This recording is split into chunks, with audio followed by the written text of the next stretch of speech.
Hi, everyone. Before we get to our premiere presentation today, my exclusive sit-down interview with billionaire philanthropist Frank Giustra, just a reminder that we at ITM Trading have put together a Danny report that you can download for free. It's a summary, a compilation of the best insights, education, and knowledge that I have learned over the course of my 20-year career covering this sector. And you can get it for free simply by going to dannyreport.com. I hope you will enjoy it as much as I enjoyed compiling the information for you all. Now let's get to our very special presentation.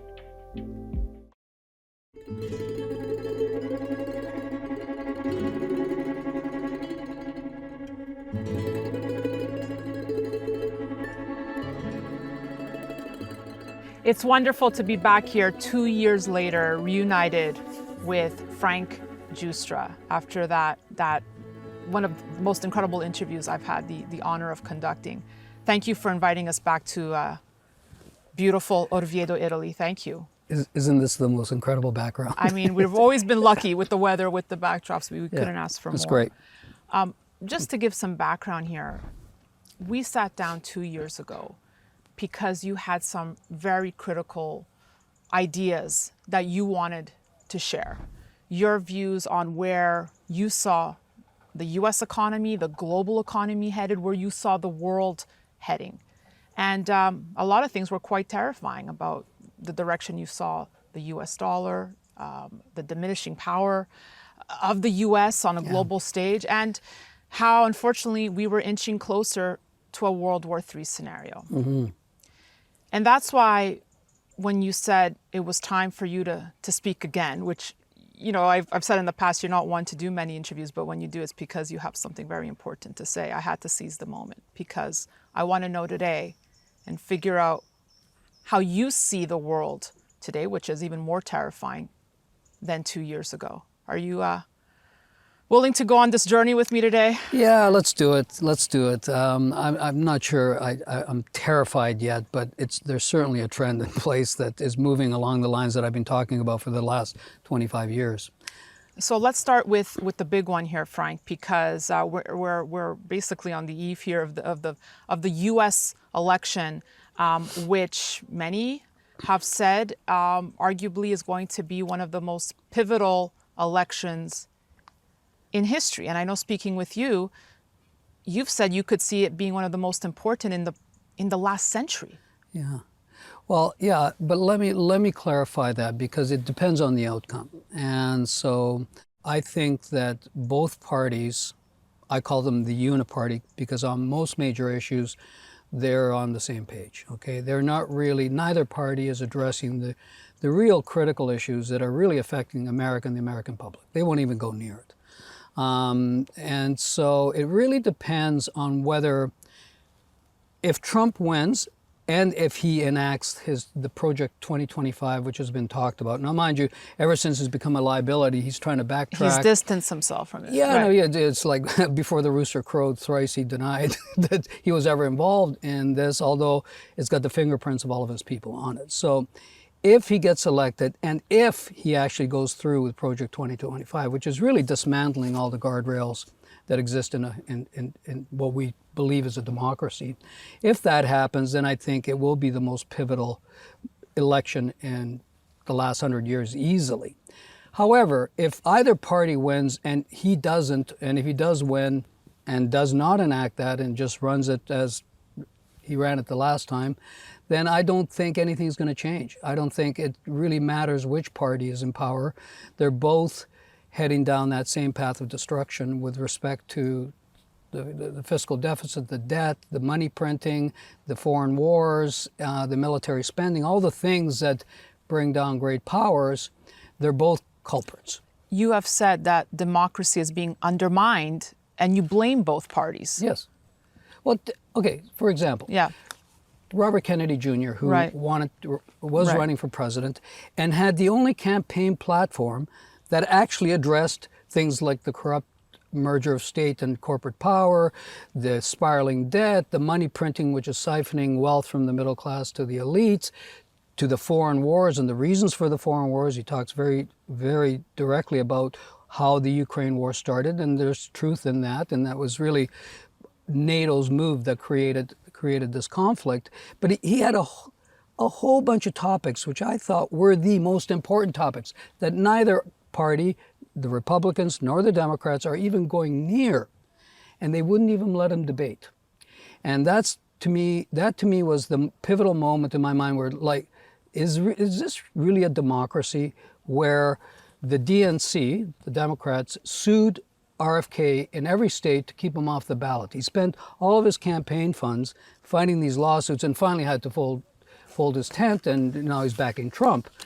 The fact that CNN and the DNC conspired to keep him off the debate, I thought was a tragedy. And again, not because I thought he was going to win, but to allow him on stage to force the other two to debate what are the real issues, I thought that was a missed opportunity. And and again, you have to ask yourself, is this really a democracy where only pre-approved candidates are really allowed to run? And think about Harris for a moment. She was anointed.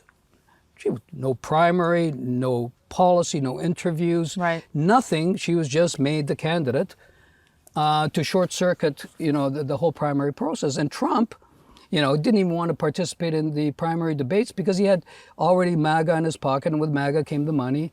And it's really the money, as Bernie Sanders once said, it's really the money. If you have the money, you win. He was sidelined in 2016 against Hillary by the DNC. So you have to ask yourself, how is this different, maybe a little bit more subtle, but how is this different than, say, Venezuela or Russia, where only pre-approved candidates are allowed to run?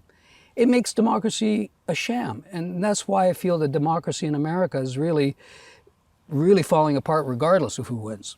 And so, yeah. And you've been very vocal about, and you just touched on this, about the role of media, or lack thereof, of media's responsibility. I mean, you said that CNN, whatever, we're not allowing RFK to take part in the debates. Let's talk about the biases we've seen in media and how we have networks tied to political parties. I mean, how do we unwind the point we've find ourselves in, Frank? I don't know, because media is, the mainstream media is run by the advertisement, by ads, okay? It's that's how it functions. It's a bottom line issue. It's all about corporate profits. And so it's really the corporate masters that make the decisions about what the spectrum of opinion can and is allowed to be. And they put boundaries on what can be discussed, and it sits within a narrow spectrum, and you can have a very lively debate within that spectrum, but you can't address some of the real issues which the corporate masters who provide all the advertising. And I'll give you an example. 47% of mainstream media's profits come from the big pharma companies. So why aren't we talking about the chronic disease problem in the US? Right. Everybody's on meds, everybody's obese. You have all of these issues that are fixable and don't occur in other countries. Why is it that the phrase universal health care seems like a radical idea when every developed nation in the world has it, and the US is the only one out of all the richest developed nations that doesn't have universal health care? And then we're giving billions and billions of dollars to Israel, which has universal health care, in order to allow them to fight a war, where a lot of that money that's spent on foreign military adventures can be used to fix the healthcare system. So is the only answer then, a break away from mainstream media? I mean, we've seen, the Tucker Carlsons, Megyn Kelly's, the Cuomo's, launched their own platforms. Is social media now the only place where you have to be careful there too. And yes, what I've noticed, and I've watched this very closely, so you saw Tucker leave Fox, you saw Megyn Kelly leave several, including Fox. Chris Cuomo left CNN, was let go, and Mehdi Hassan left MSNBC. Yeah. So while they were on mainstream media, there were topics that they were not allowed to talk about. Now, Tucker's talking about how the military-industrial complex really is ruining America. He never said any of that on Fox. He talks about how the mainstream media is corrupt, which is rich coming from him, but at least he's talking about it. I mean, I remember with that whole Dominion Fox lawsuit, and you saw what they were discussing. They were all worried about the share price, and should we really fact-check the election lies because it's hurting our share price? It all when you talk about dogma, I don't think the corporate media has a dogma. They have corporate masters that they have to answer to. And everything in America is about money. So you have the lobbyists and the super PACs spending billions and billions and billions of dollars every year to own the politicians, own the legislation, and own the regulations. Okay, and that's how America is run. And so it's really run by money. The politicians only answer to the donor class because that's how the media has positioned it. And that's why I feel interviews like this, because where's one to get the truth? One who's seeking truth today.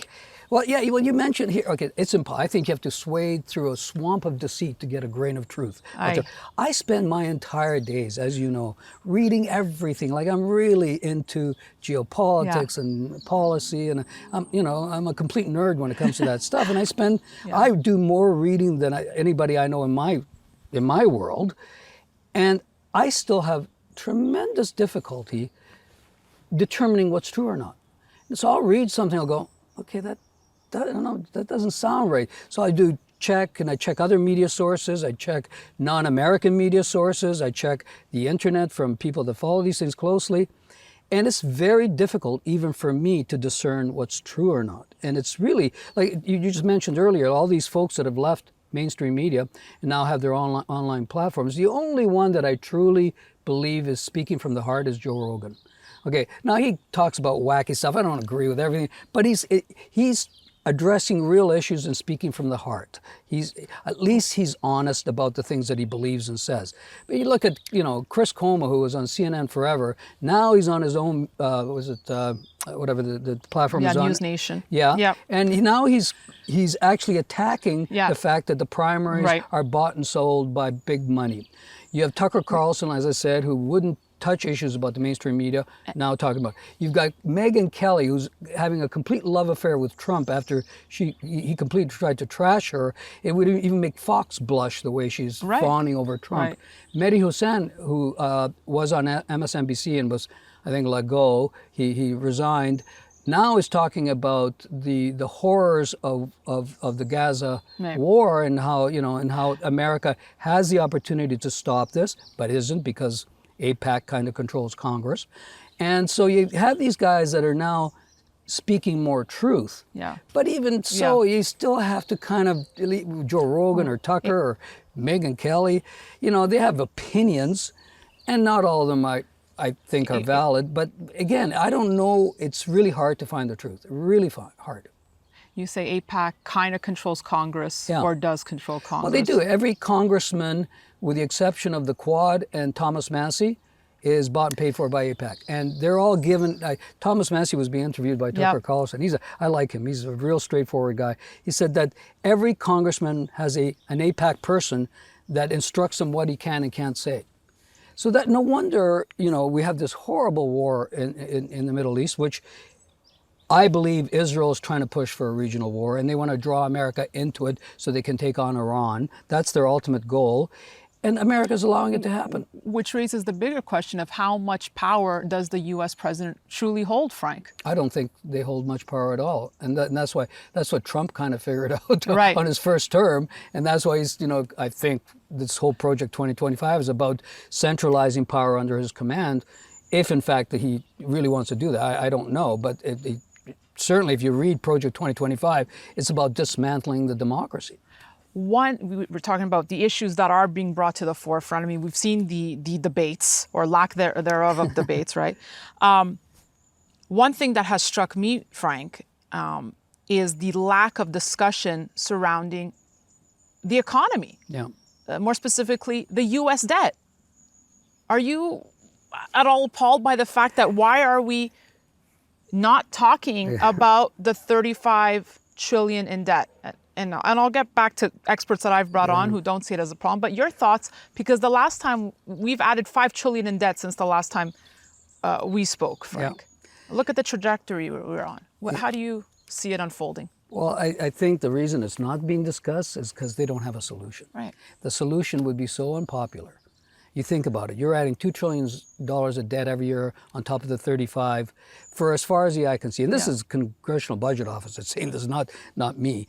And you have more than that. You have $100 trillion of net present value of unfunded liabilities, Social Security, et cetera, that completely unfunded. And America is broke, in my opinion. I think they're beyond broke. They should find another word for it. They're beyond bankrupt. But they've got the US dollar, and the US dollar allows them to print money freely without too much punishment so far. I think that will change. And so rather than address the issue, which is to cut government expenditures, reduce military spending, don't waste $8 trillion as we have on endless wars that have, for regime change that achieved nothing in the last 20 years, 25 years. So stop all that, raise taxes and make those corporations and wealthy individuals actually pay the tax they're supposed to be paid. And I wrote an article on this a couple of years ago about a flat tax, because they all find ways around. The biggest Fortune 500 companies don't pay any federal tax. So that's what the experts on the other side, Frank, will come on and say, well, that's exactly the reason we're not concerned about the debt, is that if the U.S. wanted, hike taxes, close the valve on spending, and that will solve the debt crisis. Yeah, they're not even calling it a crisis. No, but the thing is they won't, because you can't get elected. You try and run a campaign on a platform of, I will raise your taxes dramatically, corporations, wealthy people. I will cut all spending. I'm going to cut the military spending. You're never going to get elected, because the money won't come behind you. The donor class controls America, okay? They absolutely do. Politicians only answer to those that can write checks. They don't care what the rest of the public says or thinks. They could care less. They want to get elected. They need money to get elected. Especially now with the whole super PAC thing, where you need billions to run an election. It's ridiculous. But you could not get elected if you told the truth. That's the problem. What are the chances the U.S. would default on its debt? Zero. That's such a 17th century idea, to actually default on sovereign debt, because when you own the world's reserve currency, you feel like you don't have to. What you do instead, which is also equally destructive, except it's not as obvious, is to inflate your way out of it, which is exactly what they've been doing all along. Because the public doesn't, they see that things are wrong, that inflation is eating away at their income, they can't afford things anymore, but they can't put their finger on the actual source of the problem. They can't connect the dots and haven't realized that. And you told me that staggering statistic that the dollar, just 4 years alone, has diminished. Yeah, in the last 4 years through inflation, it's $1,000 4 or 5 years ago would be worth $520 today. That's how much inflation is eaten into it. And you think about, since the Fed was established in 1912, it's lost like 99.9% of its value. So getting back to the debt crisis, whatever you want to label it, if politicians are not going to take the stance and do unpopular things, right? If the U.S. is not going to default, what's the solution? How do we solve the debt crisis? As I told you 2 years ago, this is going to require a reset, a global monetary system reset, okay? Until that happens, this problem is just going to get worse and worse and worse. And eventually it will lead to a crisis. And that's the only way I think a reset is possible, is that you continue to do what they're doing right now until the game stops.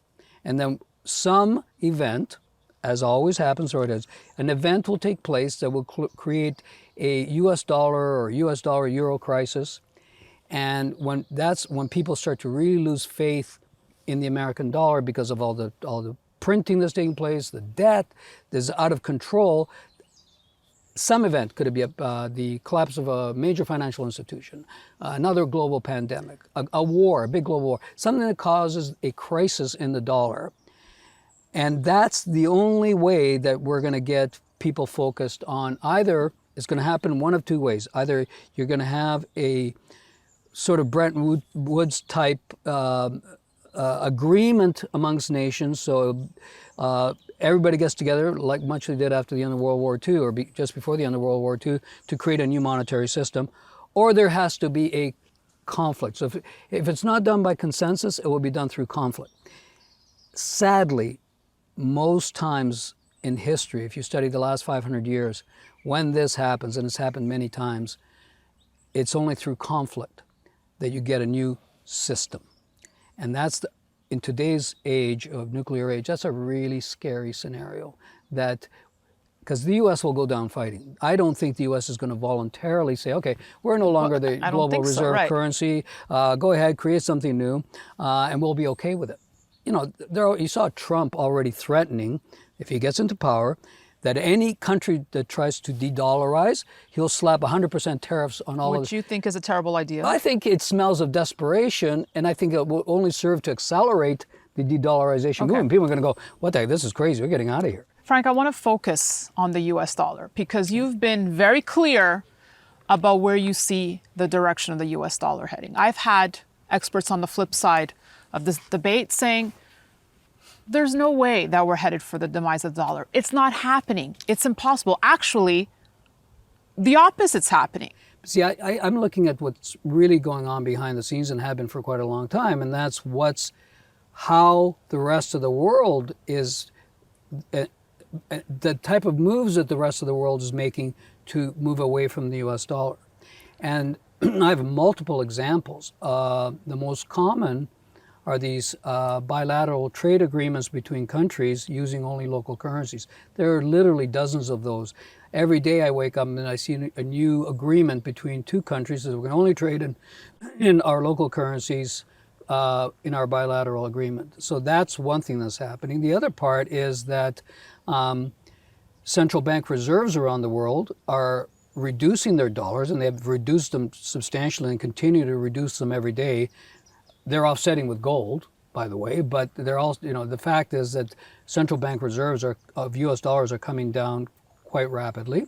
I mean, that's going to take years to really make a difference. I think the biggest issue for America is how all these countries, the non-G7 countries, which are the BRICS and the Global South, are finding many, many different ways to trade around the US dollar.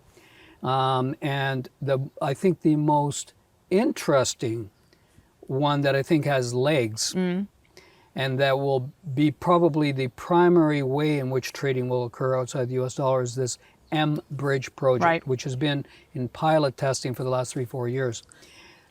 UAE, Thailand, China, and now Saudi Arabia. Okay, it's basically, the mBridge project is a central bank digital currency being used to settle all trading between nations. So it's basically a ledger kept by central banks, and all Forex is settled through that system, which sits completely outside the US dollar system. Doesn't even touch the US dollar system.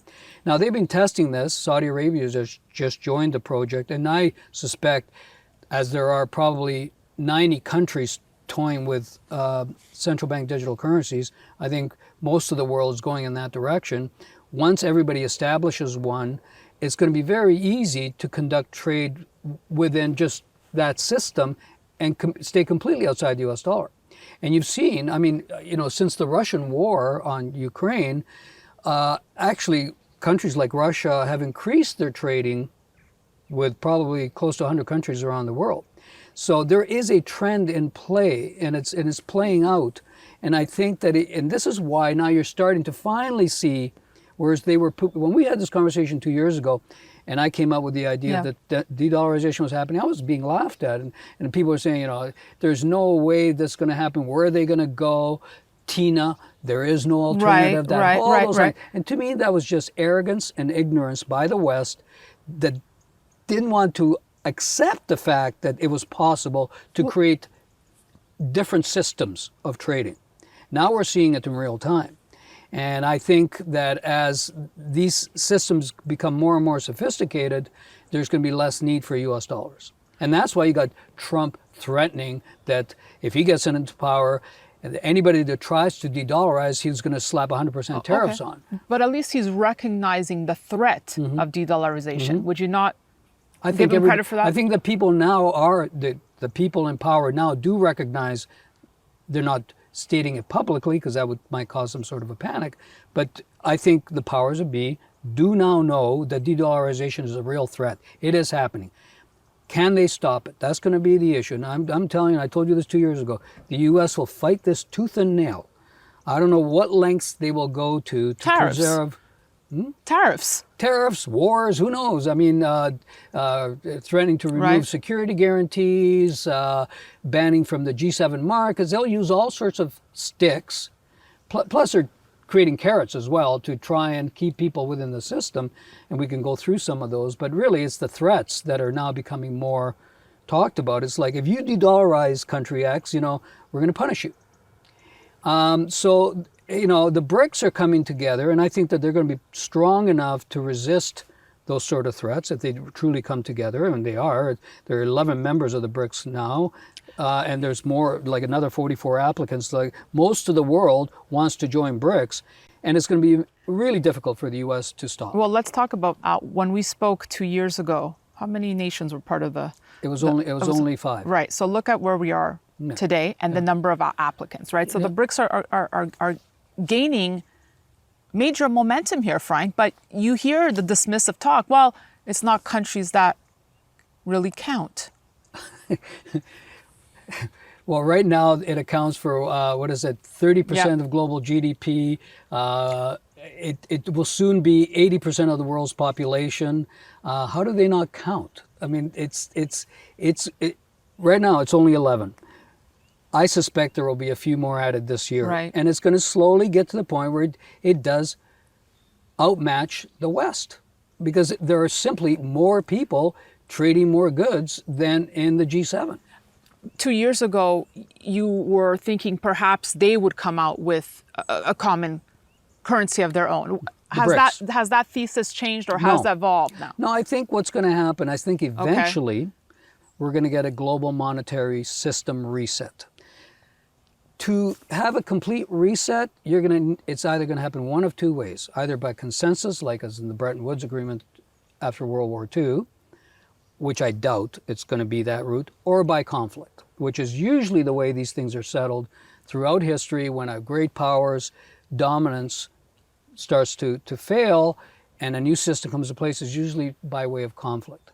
I certainly hope that doesn't happen in today's day and age, because that would be a devastating concept to see this become a war as a result. But it happens in history. So I think that the BRICS unit, which is what it's being called, this mythical currency that's being talked about, we don't know what it's going to look like. I don't know how long it's going to take. I think these things take quite a long, long time. I think there's an intern step. And here's the part that most people are truly missing, okay? And this is the part that is the centerpiece of my thesis about where we're heading. Okay. The mBridge project, okay, which I just described, central bank digital currencies in local currency being used for trading, but backed by gold. But backed by gold in the sense of, if you think about how they traded back in the 15th, 16th century, they were all bills of exchange that were really promises of payment of gold. And trading partners would trade these bills of exchange, and then at the end of the day, if there was a deficit, it was settled with actual delivery of gold. Okay? Let me, Okay. you got to hear how this is going to work. So my best guess, and I'll give you all the reasons why I believe this, is that if mBridge becomes the method by which non-dollar trade is conducted, and let's say you have two countries and they're trading back and forth, and at the end of a period, whether it's a quarter, biannually, whatever, annually, whatever, at the end of a period, if there's a deficit and the currency that you're holding, you're not able to use, the local currency that you've traded in, you settle the deficit in gold. And I'll tell you why I believe that. Because every central bank in the world outside of the G7 is buying gold like crazy. They're selling their dollars. And as you've seen the last 15 years, they've been buying gold at an accelerating pace. They broke the record in 2022. They matched it in 2023. We're on course to, again, that same level of buying by central banks here. And it's all the non-G7 countries. It's all of the BRICS, either BRICS countries or BRICS wannabes. And I think that there's a reason for that, because Now those countries are all talking about creating a non-dollar trading system. They're accumulating gold. So it tells you that there's a purpose to this. And I think that it's very easily done. You can trade, because the biggest argument against the trading of using local currencies to trade was, well, what are you going to do with your unwanted currency, or your unwanted yuans or rupees or whatever? Right. Well, in this way, bilaterally you trade, the deficit is eventually settled out by shipment of gold. It's very easy to do. Okay, well, okay, so few questions here, okay? Help break it down for us. So one, a lot of naysayers would say, well, Frank, is there enough gold to create the system that you're talking of? Is there enough gold to do that? Yeah, to just settle deficits? Yeah. Yeah, absolutely. Absolutely. We're not talking about a gold-backed currency where you, like in the Bretton Woods Agreement, you were able to exchange your currency for gold. This is not what I'm talking about. But it has to be backed by physical gold. No, you had the countries that participate in this new trading arrangement have to have gold reserves. Right. It doesn't back the currency. It's just used to settle deficits and unwanted currency at the end of a period. It's a mechanism that's really easy to put into place. But is there greater risk of the price of gold being manipulated to create this system? I think what we've witnessed the last 12 months is that the pricing power of gold has moved from west to east. The marginal buyer is now China. And that's why you've seen gold on a tear uninterrupted, because the West is unable to manipulate it any longer, because there's so much demand coming from physical gold, and all the vaults in New York and London are being emptied, and it's moving east. And there's a lot of countries that are repatriating the gold that they already owned in London and New York vaults, because now they've lost trust in the West to hold that gold for them. I want to get back to gold, okay, because I have a lot of questions on gold. But circling back on the BRICS, and should there be an eventual currency, and tying this back to the US dollar, again, the naysayers, because I want to present the flip side to you, will say, okay, Frank, fine. They come up with a currency they agree on. Mm-hmm. But what are they going to do with that currency? They're not going to have it just sit there. They're going to want to reinvest it. And where do they go? What pays the most dividends? S&P, mm-hmm. right? They're going to want to be in U.S. treasuries, U.S. bonds, U.S. oil. They eventually have to go back to the U.S. dollar because there's no other alternative. But why do you say that? There's lots of alternatives. Look at China and what China and Saudi Arabia are considering, or China and the UAE are considering. They're going to say, okay, we can recycle your unwanted yuans by investing in infrastructure in your countries, in technology and infrastructure, whatever. It doesn't have to go. And you say they have to go to U.S. treasuries? Well, they're going to want to. Why? Because it benefits them eventually. How does it benefit if the U.S. dollar is being destroyed by inflation and by money printing? This is my whole point. There comes a point where the massive debt that's being built in the U.S. will only be solved through money printing. You're going to see another QE the next time a crisis happens, or I think even the next time you see a recession. QE rates are going to come crashing down. They've already started, and they're going to come crashing down. And QE will come back again, because there's no other way to pay for all these costs. You can't service $50 trillion in debt in 10 years with real interest rates. So the only way to manipulate the interest rates down is through QE. And you create enough QE, and who the hell is going to want to own treasuries? And I'm telling you, there will be a moment. And I don't know, some event will trigger that crisis where people go, we don't want U.S. dollars. We don't want treasuries. They're going to say the 10 years not suggesting that right now. And right they'll now, say until it's, flashing that warning sign, and the 10 years not been doing that, we have nothing to worry about. Yeah, until you do. And as Hemingway once said, how does bankruptcy happen? Gradually and then suddenly. Like I said, everybody's feeling relaxed that this will never change because it never has changed. And that, I go back to the ignorance and the arrogance really of the Western economies, thinking that they're going to reign forever because they always did. They have no memory of what the world was like 100 years ago. They know what they know today. And I'm telling you, this arrogance is going to be what will bankrupt the West, because I saw, the Bank of England came out with a comment the other day.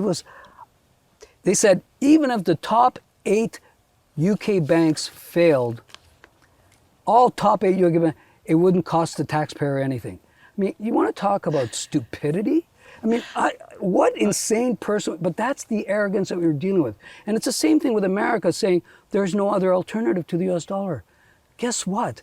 It's happening. It's a question of how long will it take to really become what I believe will be a national security issue. Okay, at some point, America's going to panic. The American infrastructure, the elites, are going to panic and go, okay, wow, because think about the ramifications of the U.S. losing its reserve status. The dollar, higher interest rates, much higher inflation, loss of wealth, the purchasing power, and it's basically going to hurt America very, very badly. America's lived high on the hog since World War II because they controlled the reserve currency. And they've exported their inflation to other countries. If you lose that reserve status, it causes some very dramatic economic pain that I don't think Americans are going to like. Exactly, and that's why you say they're not going to go down without a fight. That's my guess. I hope, and again, I hope that's not the case. You mentioned QE. Let's go there and talk the Fed.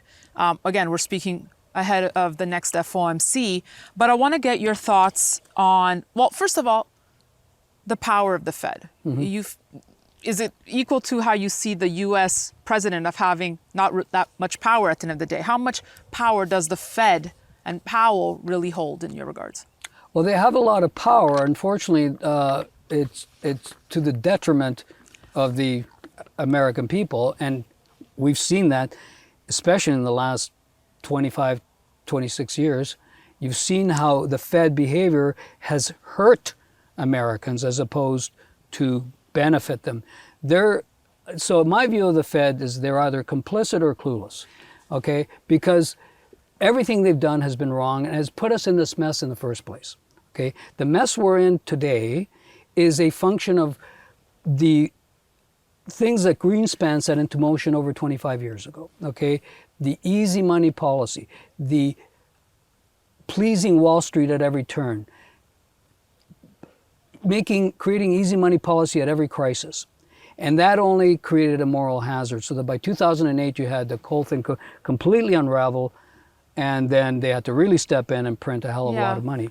And by the way, so the next time this happens, well, I think the QE will make the last QE look like a garden party. Yeah, it's going to make it because the math simply doesn't work. It doesn't work. It's simple arithmetic. You cannot hold that much, create that much debt, create that much printed money, and not have some blowback.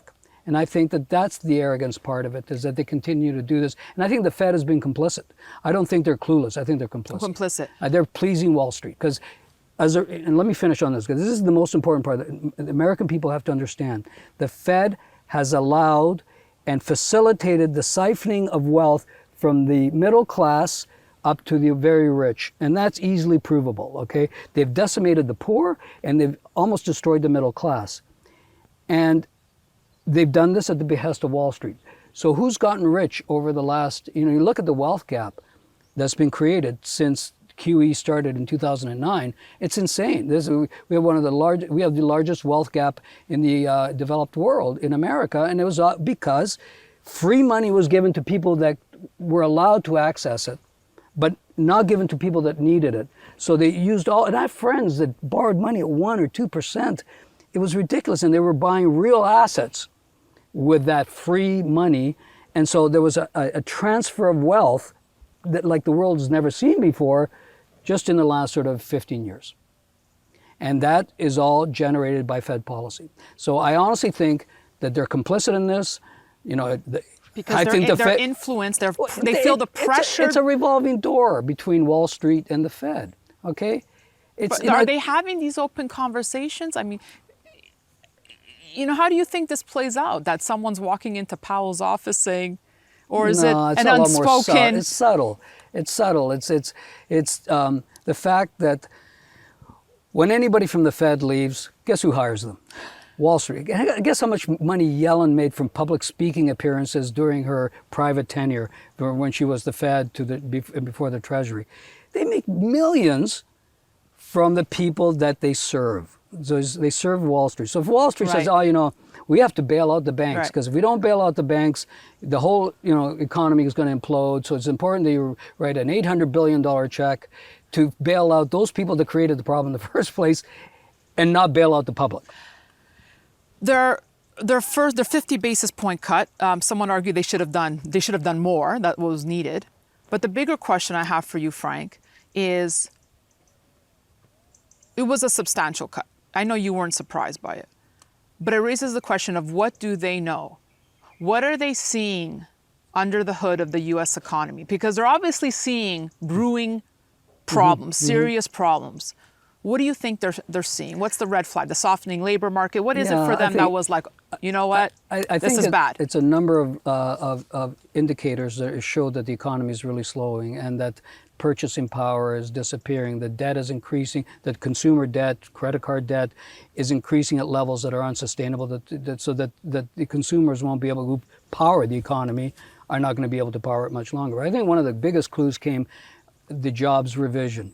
800,000 jobs lower than originally predicted for last year, which tells you that when they make these labor announcements of jobs lost or created, it's all BS. They always revise them later, and it's always downwards, never upwards. So there, 800,000 jobs over a period of year of revisions tells you that the economy is not as strong as they're pretending, that CNBC pretends that it is. And it's certainly not strong for the average consumer.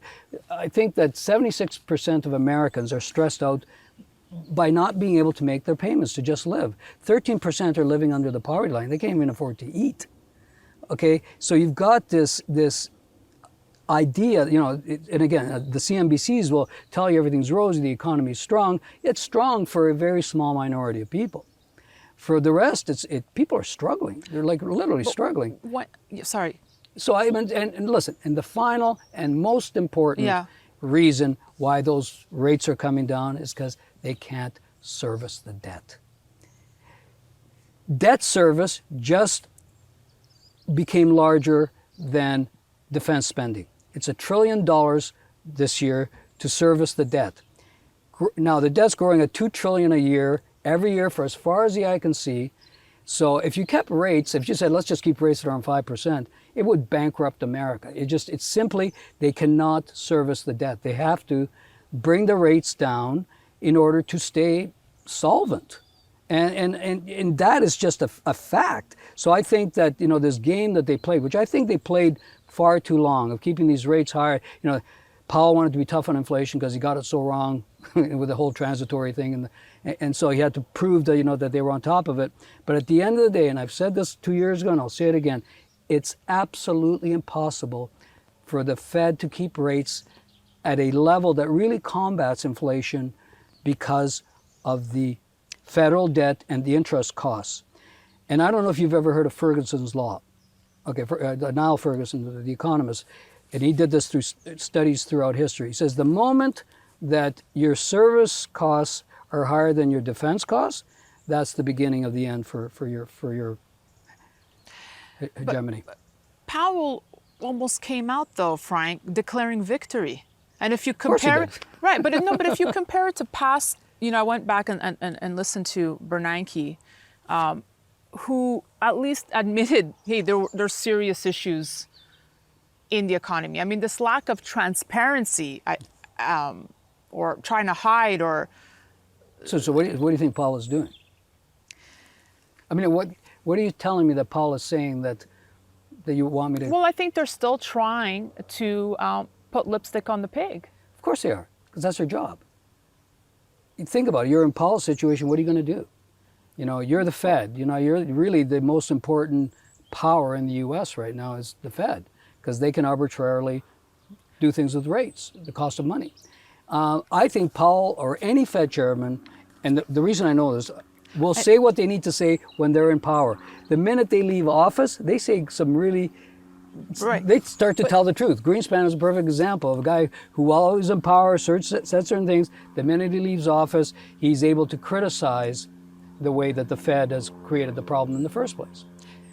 It's, you know, these guys, they're all playing a game. They're all making money. They're there to, you know, to advance their careers, and they're basically controlled by Wall Street. Wall Street controls the Fed, always has. And I think that they're doing anything possible to avoid, or at least move people away from thinking we're in a recession, Yeah, right? yeah. A recession to them is like, you know, the end of the world. Right, but it didn't, and I've brought this up in past interviews where I feel when I was growing up as a kid, I mean, my parents were so afraid of a recession, Yeah, but yeah. we knew when the recession was coming. Yeah. And they would say, okay, it's time to be cautious. yeah. You know, you're not going to maybe get that dress you wanted Yeah. or whatever. You felt pain. I remember feeling pain as my father, a business owner, and he was preparing us. We're so afraid to feel pain today. Do you think that's an accurate statement, 100%, Frank? 100%, because politicians sell you on the idea that you shouldn't have pain, that no one should suffer, no matter what. And we've gone into a world now where a recession is just unacceptable. And there's another reason for it, is that when a recession happens this time, given the level of debt, federal debt, consumer debt, corporate debt, that it will have a different outcome than recessions in the past. And what everybody's most afraid of is a deflationary spiral, okay? That people start to really wipe out their debt, and the economy stops growing, and we go into this sort of spiral of asset destruction, because all asset prices have been manipulated through free money and debt. And if you take that away, if a recession starts to take that away, everything starts to spiral down. And I honestly think that they're acutely afraid of a recession, more so than they were in the past. Because something could really go wrong and we could go into a death spiral. And also politicians have campaigned on, you know, a recession is unacceptable. And people, you're not supposed to suffer pain. We will always take care of you one way or another. And I think that is just fantasy, and it's a way to get elected, of course, but it really is, I think it's at the end it's going to be destructive. One more point on the middle class. Mm-hmm. When did we lose the notion, Frank, that it's the engine of America and you need the middle class to have a vibrant economy? Well, I think we've lost it because you've had a concentration of wealth in very few hands that now control the economy. You know, you've had automation, now we've got AI. All of these technologies, the internet, whatever, have helped reduce the need for the common man's labor, okay? And I think AI, we could talk about that later, AI is going to have the biggest impact on how our economy is structured going forward and what's going to happen to everybody as a result. But I think that that corporate power is always looking for efficiencies to improve their bottom line, and that's all that matters, so they can outsource their labor internationally, you know, and reduce their costs, and not have to worry about the American public. So I think that it's really a function of who is really running the economy, and it's not the politicians, it's corporate America and their decisions and their influence on policy. And I honestly think that they're going to continue to consolidate their power, and the only people that suffer are the middle class and the poor. I want to speak geopolitics, All right. Frank, because when we last spoke, you were warning us about the threats of a possible World War III. And unfortunately, we see the escalating situation in the Middle East. How much closer are we to a World War III? I think closer than we've been in a very, very long time, probably going back to 1962, during the Cuban Missile Crisis. Here's what I see, okay? I see the world aligning in a way that is very similar to pre-World War I. Not World War II, but World War I. And why do I say that? You've got a number of countries, the world bifurcating into two camps, creating alliances, defense pacts. There's nationalism is rising, militarism is rising, the ideas, fear, mistrust between nations is on the rise. certain countries are feeling surrounded. Russia, in this case, back in pre-World War I, it was Germany that was feeling surrounded, and therefore it made the pact with Austria-Hungary and with Italy at the time, whereas you had the UK, France, and Russia on the other side. All those similarities create an environment where any spark can ignite a major global conflict where people are aligned with defense pacts, like NATO's a defense pact, and so they have to come to each other's defense in the event of a fight with Russia or China. And so the table is set. And I'm afraid that with the rhetoric that is taking place and the two conflicts that we're watching most closely, being the Middle East and Ukraine, each of those can escalate to involve other powers. It's not that hard. Look, and I told you 2 years ago that there are two certainties about war. One is that they're unpredictable, and two, that they always escalate. And so you look at what's happening in Ukraine with the request for weapons. You know, there were a lot of red lines that the West had put on what weapons they would give the Ukraine to fight off Russia that are slowly being removed. You know, fighter jets, long-range missiles. And every time Putin is saying, you know what, you guys, you're crossing the line, and I reserve the right to use nuclear weapons. So whether he's bluffing or not, who knows? But the point is that these conversations are taking place.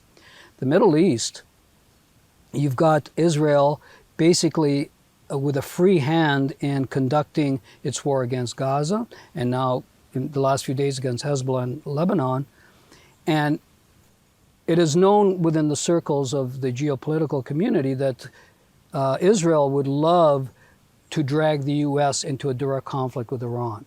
And that's the objective. As you know, Iran backs Hezbollah, Hamas, the Houthis, you know, the Islamic Jihad in Iraq and others. These are their proxies. And so Iran is desperately trying to stay out of a major conflict. They don't want that. The U.S. does not want to be dragged into a regional war. Israel is doing its best to drag the U.S. in, and they might get their way. Especially now in Lebanon. And because if Iran now reacts to the ground invasion, the U.S. will have to come to Israel's defense. They've already set up their, military infrastructure with the aircraft carriers and everything in the region. They're ready. They don't want it, but they will be. I am afraid they will be dragged into it. And that regional war could spark a world war, as can the Ukraine and Russia. Or it might be something else. All I'm saying is the table is set, the rhetoric is being amplified, and everybody's, because they see the world is changing, and everybody's trying to position their militaries, their economies to this changing world, and I think everybody's preparing for conflict. China's increasing its military spending like crazy. America now has a policy going, well, now we have to counter China and Russia, so we need to increase our military spending. We got to invest in new types of weapons, blah, blah, blah, blah, blah. So you've got all of this defense spending, all of this rhetoric, all of these alliances, the world bifurcating into two camps, China leading one side, US leading the other, Russia in the middle there. And eventually, it's going to lead to some kind of a major conflict. And I'm afraid that we're seeing the pattern. Nuclear. I hope not, but it is certainly a possibility. And I think we're closer to a nuclear war today, if you look at the doomsday clock, than we've been since 1962. And anything can trigger it. Somebody fires a missile that goes the wrong way and lands on a NATO country, Russia, or the other way around, and does serious damage to Moscow. Anything can happen. Iran, really going on the attack after Israel, the U.S. will definitely go in there, and then that will spark the rest of the region. Some of them will come to Iran's defense, some will align with the U.S., but it'll be a regional conflict. And with superpowers on the edges, on the margins. I want to know what you feel the role of the U.S. should be. Should they be the policeman of the world? It's interesting. For a long time, that line worked. The international rules-based order, which the U.S. has promoted as the way in which it's kept the world free of war, free of interruption of trade, and all these things. But that's wearing really thin now. Actually, it's become a sad joke because that international rules-based order has been broken so many times by America. And this last thing with the Gaza war was the final straw, as far as the rest of the world is concerned. I mean, look back the invasion of Iraq, Afghanistan, the bombing of Libya, basically creating the opposition forces in the Syrian civil war. All of these things were led by the U.S.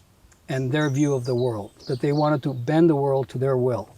And all that's happened is now the U.S. is a global wrecking ball as viewed by the rest of the world. They don't see themselves that way, and they become a bully. And so they've lost all moral high ground, is gone. So the next time they want to talk about, the atrocities of, Putin against the Ukraine, it's landing on deaf ears now because the rest of the world is going, yeah, you say that about Putin, but you're not saying that about Netanyahu. Right. And so I think that this whole the world is tired of America's, global leadership because it's not been fair to the rest of the world. But also when you speak to, many Canadians and Americans, they're also fed up with the amount of money that's been sent to Ukraine. On the flip side, I've interviewed people like Tom Kaplan who will say, well, there's more than enough money to help the problems at home and send money to Ukraine, and we should be doing that. I mean, should we still be helping Ukraine? I think the Ukraine war, unless it's settled through a peace agreement, is just going to drag on, drag on, drag on. More and more people are going to get killed on both sides. Russia's not going away. It's not going to lose this war. And so the West and the Ukraine has a decision to make: is how long do you prolong the suffering and the pain where you're going to end up in the same place, whether it's a year from now or 5 years from now. Russia is not losing. They've gained the ground that they got and they're keeping it, okay? And they're not going anywhere. And you haven't destroyed their economy. The economy hasn't collapsed like the West hoped it would with all the sanctions.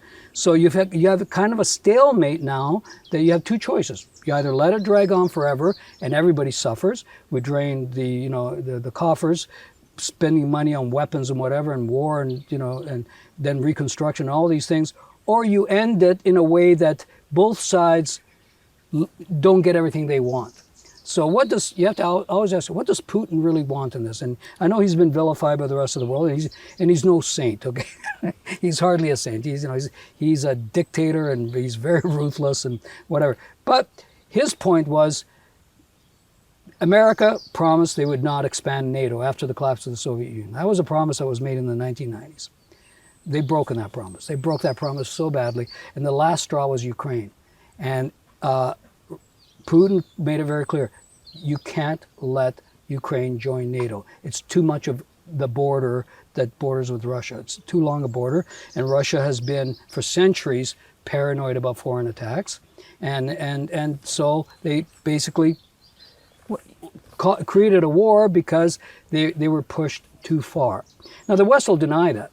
But, I don't know if it's common knowledge, but there was an agreement in place that Zelensky was going to sign before the war started, which would have avoided this whole thing.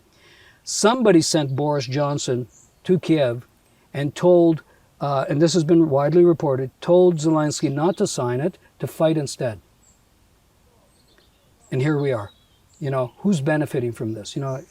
500,000 people have been killed on both sides. And so all I'm saying is that you have to, with wars and negotiations of peace, eventually everything has to be settled politically. The question is, how much suffering are you going to allow before you finally sit down and go, let's end this? And the U.S. has been hoping that they've weakened Russia and Russia was going to collapse. That has not happened, and it's not going to happen. So now the U.S. is going, well, we can't let Putin have a win. It's like letting Hitler have a win. Pre-World War II, when Chamberlain went over there and cut his deal. It's like we're encouraging Putin to attack other NATO countries, and Putin's going, why would I do that? said, I would start World War III if I invaded another NATO country. He said, that's ridiculous. What he wants is the stop of NATO expansion, and he's going to want to keep the territories he's already conquered, the Donbass region and Crimea. And eventually there has to be a settlement that puts everything on the table, and you have to negotiate something. And I'm saying, whether it happens tomorrow or 5 years from now, it's going to happen unless we go into World War III. You know, the other alternative is that this just escalates, and eventually you'll trigger World War III by somebody's actions. Okay, so if you want to avoid what's already going to be predetermined, that you have to negotiate. Why not do it today? Well, there are egos at play and power politics at play, and it's a global game, and I think that it's dumb, and I think it should end, and there should be. And I think Trump's got the right idea. Obviously. Everybody's concerned that he's going to give away too much to Putin. Well, he said he'd end it in 24 hours. Yeah, I doubt that he would end it in 24 hours, but he certainly would try and negotiate with Putin. He would try. Whether he gets it or not, who knows? Whereas if Harris gets in, I don't think they have any desire to negotiate with Putin. When you were saying that, you're basically talking about new lines being formed in the world, right? America, West, NATO versus China, Russia. Is this the new world order? Is this our new reality, and what are the implications of it? Well, I don't think it's been established yet, but that's the direction of a new world order. And again, it's unpredictable how it's going to play out. Do you mind if I put on my sunglasses? Please, I know. Sorry, what was I saying? The new world order. Yeah. I think we're headed towards a new world order that China wants to lead on one end and America wants to keep leading on the other. Okay? How that gets resolved, I don't know. I don't know how, if China continues to rise economically, militarily, will it challenge the U.S. in a way that it hasn't already challenged it? Okay? And is Taiwan at stake now? And maybe. But it's certainly China, who's never invaded, in a 3,000-year history, China has never invaded any other country. They've had internal conflicts in China, but they've basically kept to themselves, and they're saying today, we have no interest in running the world like America does. That's what they're saying today. Mind you, America said that 150 years ago, and then they've created the Monroe Doctrine. They could be saying it, but it's not what they're doing. Yeah, no. What I'm saying is that at the moment, China's playing the let's make peace role. Right. They've offered to negotiate with Ukraine and Russia. They've talked about rebuilding Gaza. All things that are being rejected by the West because they say, China's the wrong country to do these things.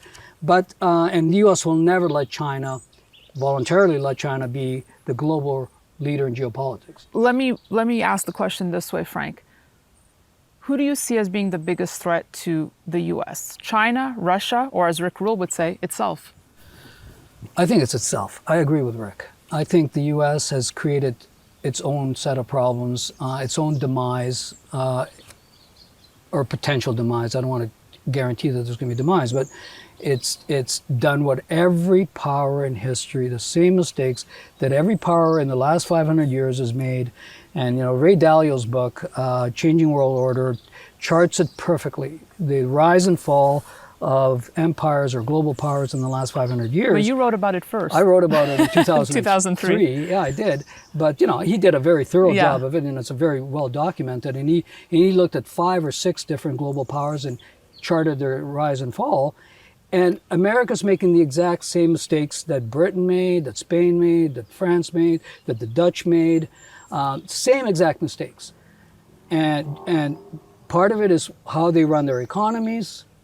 Part of it's how much debt they put on the books. And the biggest part is overreach in global wars. They all did it. Britain, Spain, whatever. And when that overreach gets too much, it implodes. Because you can't fight the rest of the world all the time. You can't be at war all the time. And America's been at war for several decades, really, creating new ones, new conflicts.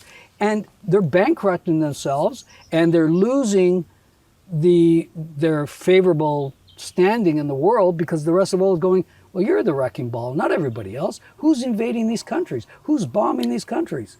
It's not China. Russia, yes, Russia attacked Ukraine. But outside of that, it's you. You're creating the problems. But on that note, Frank, China might not be outward declaring war, but are they winning the race or the war, whatever you want to call it, on things that can absolutely change the world? And I want to talk about artificial intelligence and the role that plays, because I know you've told me you see AI as the biggest change since the Industrial Revolution. So is that who will control the world next? Whoever is winning the AI race? There are two races that are of equal importance, not equal importance, but they're both important. One is AI is the most important. Quantum computing is right up there with AI as a new technology that will change the world in ways we can't even imagine. And yes, there's a geopolitical race taking place between China and the US. China, it's government mandated, and they're spending tens of billions of dollars on AI and quantum computing, quantum communications, all these fancy things that we're going to learn about very, very soon.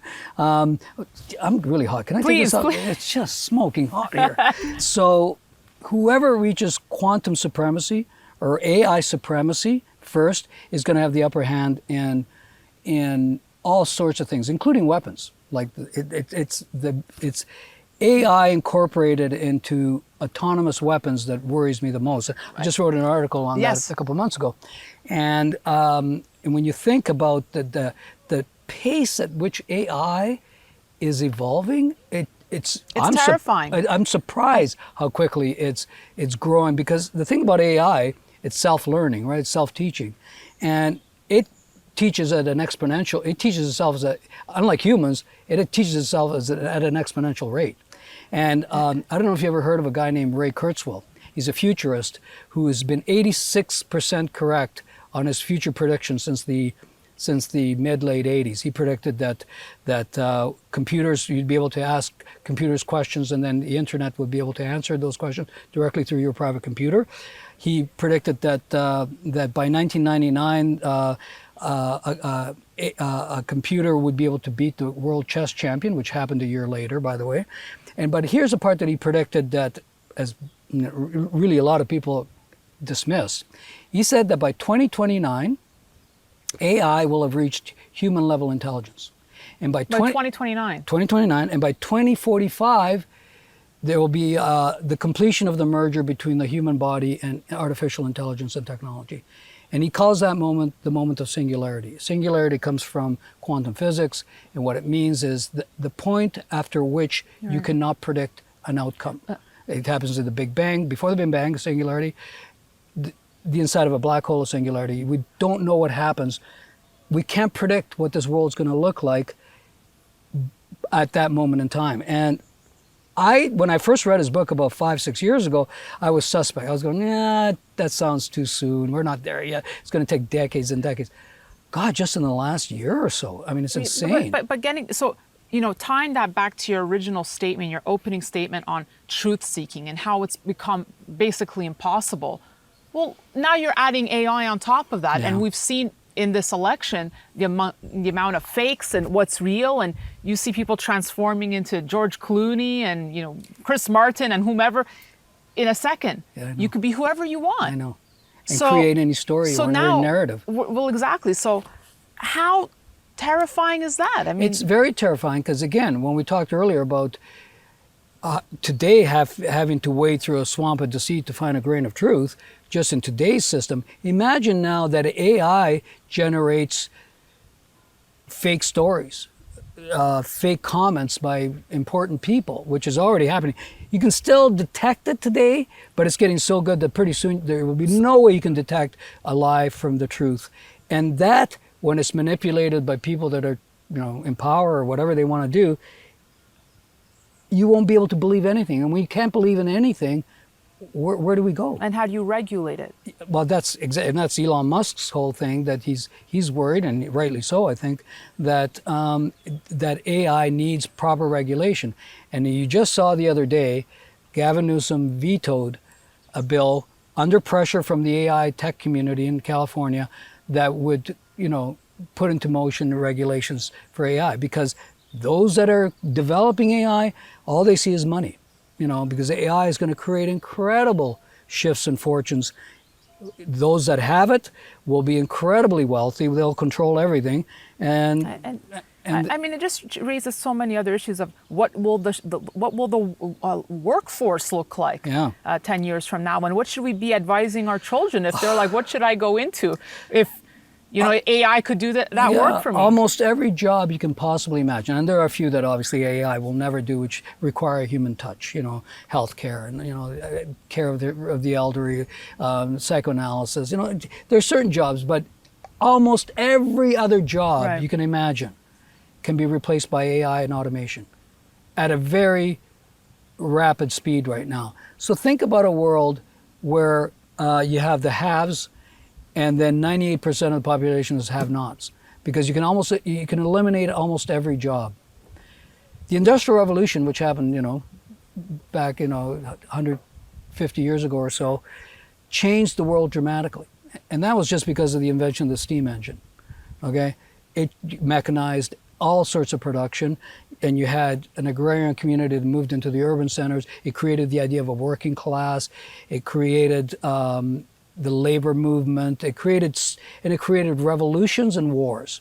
If you think about the Russian Revolution, and again, it's where you had a monarchy. It went to a communist state, and then it eventually became a dictatorship. But it caused the deaths of tens of millions of people, because the world was turned upside down, and we had to readjust to a new world, and it created conflict.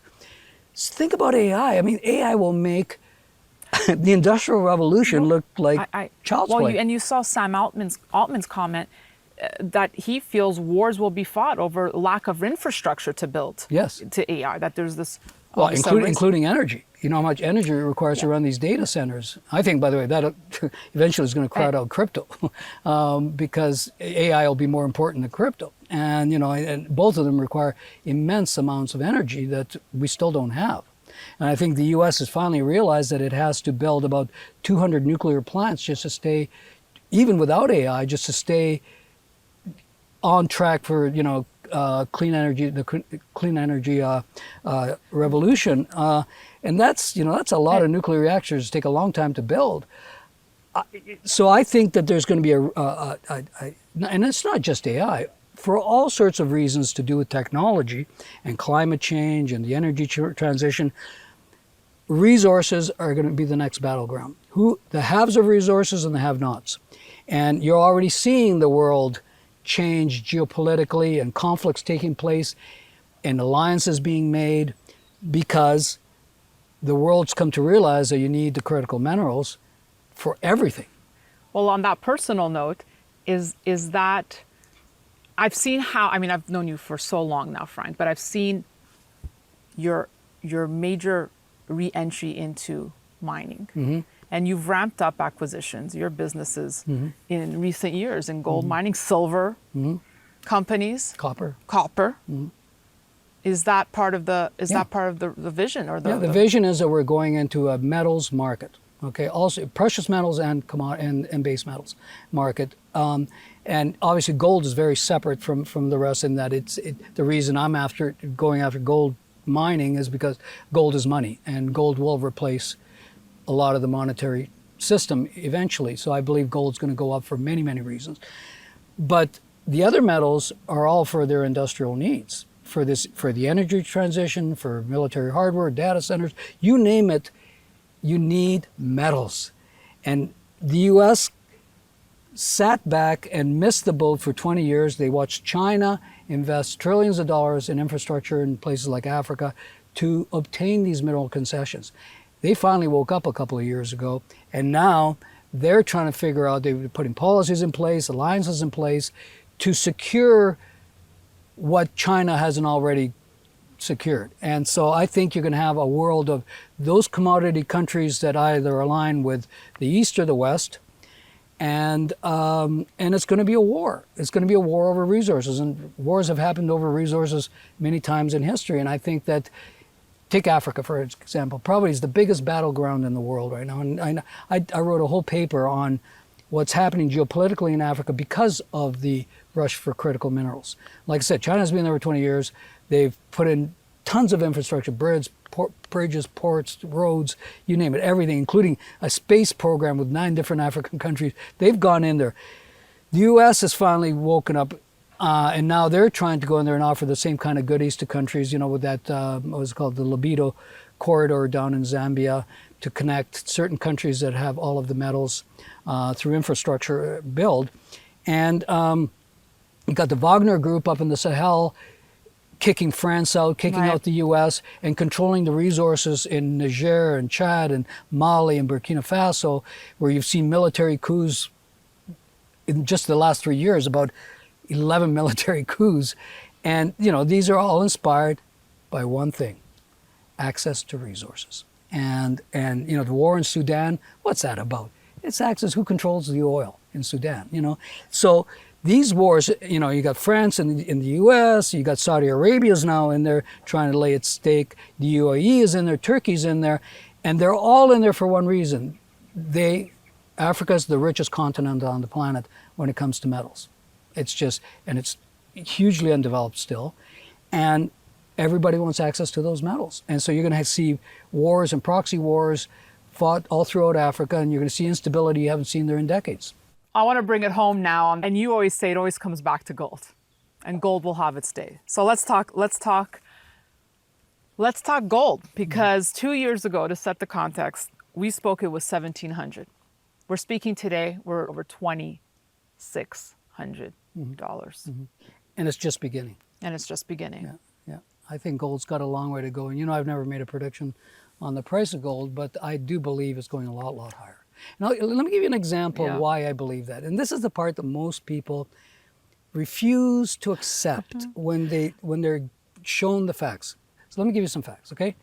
If we're sitting here, it's 1971, and you're interviewing me in 1971, and I said, Daniela, gold's going to go up 27-fold in the next 10 years. I made that prediction.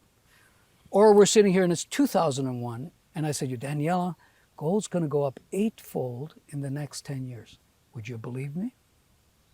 Would anybody watching this have believed that gold would make a 27-fold move or an 8-fold move in just a decade? Of course not. So if someone were to say to you today, gold in 10 years will be 14,000 an ounce or 46,000 an ounce, or pick a number, you would go, that's insane. It will never happen. That's too big a number. But it does happen. Those kind of increases happen. And what people mostly miss, that it's not the gold price that's going up. It's that the currency that it's measured against is collapsing. And let me give you 3 examples. Argentina. In 3 years, gold's gone up 15-fold in peso terms. Okay, so if you were an Argentinian and you have pesos in your bank account, gold will have gone up 15-fold against your peso in a period of 3 years. Turkey went up 10-fold in 3 years. So you had Turkish lira and you were buying gold, it went up 10-fold. Japan, the 3rd largest economy in the world, it's doubled in 3 years. Okay, and now finally, gold is moving against the dollar, US dollar, or should I say the dollar is going down against gold. It's finally happening, and it's got, in my opinion, it has a very, very long way to go. And you have to think about in terms of what happens when a currency starts to fail. And if you're sitting in America today, you can't envision US dollar failing. It's just like, it's bizarre. It's just impossible. It will never happen. But it happens all the time throughout history. It will be just one more of a series of fiat currencies that were destroyed through debt and money printing. You can't play this game forever. So I think gold's got a long, long way to go, and nobody believes it yet. And the pricing has moved now from the west to the east. China's the marginal buyer now. And so all the manipulation that we talked about that was taking, I believe gold has been manipulated since the 1970s. And you've seen hints of how they manipulate it. By whom? By the system that profits from having the dollar be the U.S. supreme currency. And there's an entire ecosystem of people that don't want to see gold go up because A, it's the canary in the coal mine. It tells you that all things are not well in the economy, or all things are not well in your currency. So a tremendous number of people have profited like for decades, made trillions of dollars by making gold the enemy. And because the gold is telling you something. When people switch to gold, they're telling you So they they've want to lost make trust. it the enemy, but they're buying it. Well, so here's the thing. They want to buy it. Do you see the U.S. selling any of its 8,100 tons of gold? No. Do you see any of the European countries selling any of their more than 8,000 tons of gold collectively? No. You see every country on the planet outside of the G7 now buying it like crazy. The difference is they don't want you to own it, you the individual. Okay. Because if you decide that you no longer trust the local currency and you want gold instead, that means there's something wrong with the system and everything kind of falls apart. And a way to not get people to own it is not educating people on gold. And we're going to get in there of mainstream's avoidance of talking gold. You mentioned before the appetite that we see in China. Yet, with this bullish gold market, with this rally, I've spoken to multiple bullion dealers. I've called them, I've done my research. The investor, the retail investor, is not shown up yet in North America. No. With other run-ups, we've seen it in Bitcoin. The euphoria is there. Everyone wants to pile in. Why is that not happening yet? It's weird because I think there are a couple of reasons, okay? A, Wall Street is not promoting gold to the average investor. Gold is not part of a Wall Street portfolio makeup. They still believe in the 60-40 portfolio, which includes 40% bonds, which is so outdated now. It is so stupid, but they're still promoting the concept of a portfolio that does not include gold. So that's number one, because Wall Street doesn't make any money on gold. Gold should be purchased and held forever. It's your store of wealth for a certain portion of your wealth. Normally 10-15% of your wealth should be in gold, and you should never touch it because gold over the long term goes up. You know, it has its moments, but long term it always goes up and up and up, and it maintains its purchasing power. It buys a suit, a gentleman's suit today, and it bought a gentleman's toga 2,000 years ago. You're not using gold to get rich, wealthy. No, because I think, by the way, I philosophically, I believe that gold is a great store of wealth, but it should come with a warning label because it corrupts men. And I think that if you look throughout history, those that lust for gold, the greed of gold, and end up designing their own demise. You know, and there's a very famous fable of Midas, King Midas, the Midas touch, that, you know, everything touched turned to gold, including his daughter. And that he learned how the lure of gold ruins people. Think about King Croesus in Lydia, who was the richest man in the world, because they created the first gold coins. And he had more gold than anybody else. And he thought he was so powerful that he went to the oracle of Delphi and was told that, you know, if he fought a war, because he wanted to take on the Persians, that a great empire would meet its end. So he went to war with the Persians and he lost. And he went back to the oracle of Delphi, and she said, I just said a great power would be lost. I didn't say who. So Senator Crassus, who was the richest man in Rome, a very evil person, and you know, he was so full of power, so rich that he wanted to fight the Parthians. So he went to war with the Parthians. They caught him, and to teach him a lesson about his greed, they poured molten gold down his throat. Okay, Pizarro, who conquered the Incas and, you know, basically created what we know as the Spanish Empire, ended up getting killed by got into an argument with one of his guys, and he was assassinated just 2 years after he conquered the Incas over greed.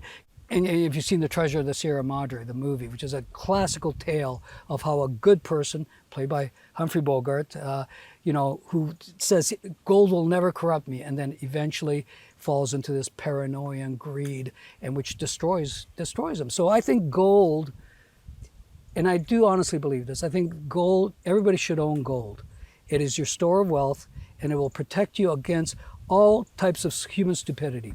It's a hedge against human stupidity. But those that lust for it I think they will fail as Well, I guess that answers the question because you'll hear all the pushback. Well, I could have had my money in gold and just it will have done nothing, Frank. You should be in the S&P. You should be in Bitcoin.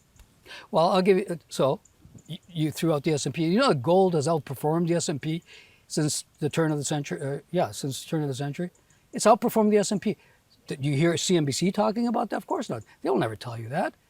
But if you held gold in 2001, you'd be ahead of the game. But they will never talk about that because, again, Wall Street can't make money out of people just holding gold and doing nothing out of it. Let's pull the curtain on that because, I was telling you that day when gold broke through 2,600, I was doing my daily research that I do every day. I'm on Bloomberg, I'm on CNBC. No mention of the gold rally. Yet that morning of CNBC, I see that story that's been pinned to CNBC of will Bitcoin hit $1 million by whatever, 2026, sponsored by. So to your point about media and their influence, again, no mention of gold. I know. See, and that on that note, the other reason is that crypto pays a lot of ads for the CNBCs of the world. They also pay a lot of politicians. They've donated $119 million to political parties in the last 12 months to get legislation changed in their favor, whatever. The gold industry has never done that, in the U.S. at least, it's never done that. But no, they'll promote other things they can make money out of, and they made huge money from this crypto game, and ETFs and all the crazy things that they're selling to the public, but they can't make money if you just hold gold. So they don't talk about it, and they never will. I don't expect the CNBC will ever go, oh my God, people should own gold. I don't think I've ever asked you this question. Mm-hmm. Because it's not that your family background was in gold. No, but right. But your father was a miner. No, that's not the point I'm trying to make. I lived in Argentina. I grew up in Argentina till I was 9. My father sent us to Argentina because he saw promise in what was once one of the wealthiest countries in the world. Because you were born in Italy. I was born, I lived in Italy, and then I moved to Argentina. Wow. And I was there till we moved to Canada when I was 9 years old.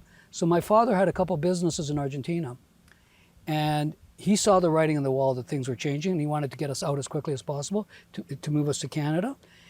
But his money got tied up in a lawsuit down there with one of his partners, whatever, and he never got it for a few years. By the time he got his money, hyperinflation had set in, and when he got his money, it was worth zero. I mean, literally zero. It was worthless. It was a wallpaper, Very valuable lesson, a really powerful lesson, because he lost everything to hyperinflation. Had he been astute enough to go, you know what, I should own some gold, and but nobody thought of those things in those days. But that taught me an incredible lesson about what happens when a currency fails or real high inflation or hyperinflation sets in. You will get destroyed unless you own gold. But so how old are you at this point that you realize, hey, you know what? Gold makes sense for me. Yeah, it wasn't really till about the late 90s that I really started to do historical research into the history of global monetary systems, of history of war, the history of rising powers. That's why I started writing those articles in the early 2000s about what I saw happening in America. And I was making predictions that back then seemed absolutely ludicrous to most people. I made all the predictions to how it would all end, and here we are, and it's exactly what I talked about, because it's not that I'm Nostradamus. I just read history books, and everybody should read history books. Then you get a clue about how this stuff really works if you look at what happens outside of America. If everything falls apart during a financial crisis, why wouldn't gold be affected? Because what happens traditionally, and you remember 2008, so when the crash hit, and everything sold off. Everything sold off, including gold. So gold was trading around 1,000. It got whacked down to 750 because everybody panicked and went into cash mode. Like cash was the only thing they thought would, they wanted the safety of cash. But a year later, when they started QE, what did gold do? It went all the way to 1,900 in 2 years. It more than doubled in 2 years because of all the money printing that was needed to stave off a complete collapse of the system. And so, yes, in a panic, in a crisis, in a moment of panic, a stock market crash or whatever kind of crash, people sell everything. That's their reflex. But then it's what happens to try and remedy the situation that causes gold to go up. Let me ask you this then. Bitcoin. You've made your thoughts very clear on Bitcoin. We took part with Michael Saylor in the biggest debate in history on the topic of gold versus Bitcoin. Mm-hmm. In 2 years, has Frank Giustra had a change of heart at all? No, because I still believe the same things that I believed 2 years ago. And I don't think anything's changed. And I'll tell you, so if you look at what Bitcoin wants to be, aspires to be, you know, the narrative has changed quite a bit. It was supposed to be a currency. It was supposed to be the anti-dollar. It was supposed to be the inflation hedge. Now it's a store of value, whatever. They've changed the plot more times than Gone Girl. I don't know if you ever saw the movie Gone Girl. There were so many plot twists because they're trying, as I said before, it's an asset in search of a purpose. It has no real purpose. It's a bunch of code that people trade to make money. They speculate, and it's aligned with speculation assets. So when the NASDAQ goes up, Bitcoins go down. When NASDAQ crashes, Bitcoin. It does not behave at all like gold. They keep trying to, Saylor was on TV again the other day. It just made me crazy. And he's going, as he's been saying all along, Bitcoin's going to eat gold alive. Gold will go to zero. And I think that is the most reckless thing you can say, but people believe him. And that's, I think, part of the reason, not only why Bitcoin's been so successful, but why gold hasn't reacted with the average investor. We've seen Trump embrace Bitcoin, first president to do a transaction with Bitcoin. So what do you think is motivating that? Trump is one of the most politically astute people out there. You know, you may have lots of opinions about Trump, but he certainly knows how to check the temperature of the voting public, and he plays into that. Trump is trying to get elected, and he's going to, like, he promised the Nevada voters that there'd be no taxes on tips. He was catering to an audience. And when he saw that the Bitcoin, or not Bitcoin, the crypto crowd is a very large, influential money crowd, he says, okay, I'm going to be on the side of Bitcoin. Anything to get elected. Right. But if that's the case, and whomever the president is embraces the crypto community, to Michael Saylor's point, wouldn't that cause it to eat gold? No. If there's money and momentum behind Bitcoin over gold. This is an American phenomenon, okay? Again, you see the rest of the world piling up on Bitcoin. The rest of the world's buying gold, okay? The U.S. doesn't like that. And I suspect they would rather see its citizens buy Bitcoin than go into the real money that is real money and actually tier one asset with all the central banks. And so I think that for the time being, Bitcoin is going to remain very popular. But here's my concern, and the same concern I told you 2 years ago, okay? I'm not worried about today. And sure, I could buy Bitcoin today and it might go to 75,000 or 100,000, I don't know. Yeah. I could make money trading Bitcoin, but that's not, the reason I own gold is not to make money, it's to protect my wealth against all outcomes. And I think if ever there is a US dollar crisis, or when it happens eventually, and Bitcoin were to be where people rush to protect their wealth against a collapsing US dollar, the government will kill it. They'll slice it up like an Italian salami. They'll absolutely destroy it. And it's easy to destroy, and they can destroy it. And the reason, like, take gold. They don't want you to own gold, and they will maybe try and confiscate it as they did in 1933, but they would never destroy gold because they own it, including America. But hear me out. They don't own Bitcoin. And so if people rush in a dollar crisis, if they rush to take their money out of the country, change to other currencies, the US government, or like every government that's preceded them, will put on capital controls. They'll prevent people from converting their US dollars into anything, including Bitcoin, if it starts to become a threat. And how easy is it to kill Bitcoin? Or not kill it, but kill the value of it? You cut off, you make it illegal. So from now on, you can only own $1,000 worth of Bitcoin. I'm picking numbers out of the air. Or whatever, or it's completely illegal. And if we catch you owning it, you go to jail. And we're going to cut off the on-ramps and off-ramps. So now you got a bunch of code sitting in your wallet that has diminishing value because you can't use it. And so its value is going to go down. Well, does gold confiscation concern you? Well, I think it's the world's gone beyond.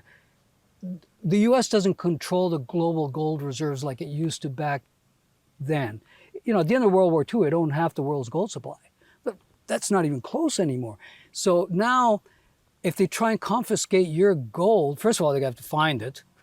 And secondly, how is that going to change anything worldwide when the rest of the world can do whatever the heck they want? And they own gold.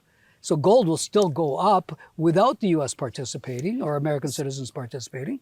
So what's your message to Saylor today? I've seen you poke him on internet because we're closing in on the 5-year anniversary. Yeah, well, do you remember after our debate, and I said, in all fairness to Michael Saylor, I said, listen, we can't judge who's right or wrong.